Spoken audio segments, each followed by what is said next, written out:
I'm Tiffany Loy. I'm a textile artist and I'm based in Singapore. The two pieces that I created for this exhibition, Urban Fabric, they are called Day and Night, and they're basically ideas about reflections and the city. When we think about the city, there's always this quintessential image of sunsets reflected on glass facades. So I wanted to capture some of that color in hues of muted green for glass and warm tones of the sun. I think textile as a form of material to be used in art is extremely fascinating because it is familiar and unfamiliar at the same time. We see it everywhere, we use it, it's close to our bodies, but looking at how it's constructed, I think that's not always known. So with these very exaggerated weave structures that are quite three-dimensional, I hope to draw everyone's attention to the actual construct of a piece of fabric. I am endlessly fascinated with textiles because of its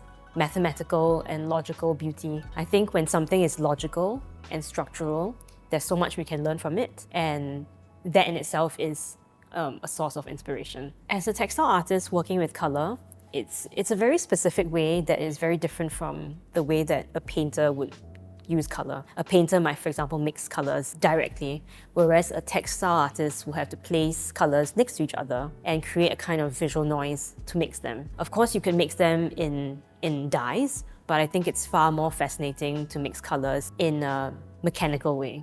I think that gives our eyes something with more depth to land on. Specific to the practice of textile art, there is already so much done. I mean, textiles have been around for 5,000 years, and many generations of artists, craftspeople, designers have done so much already.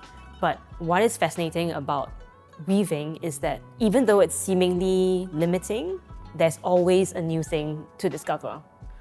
Yeah. Sometimes you just need to change one little parameter and the whole equation changes. So a lot of it is not absolute. It depends on where you're standing, it depends on light, it depends on gravity even, because it drapes. So it is very fluid in both its physicality and the experience. This would be my debut in the Middle East. And I'm really glad that I'm showing this with the Collectional and in this wonderful space amongst new friends. This is my first time in Dubai, so I'm very open to absorbing as much as I can and learning about the culture here.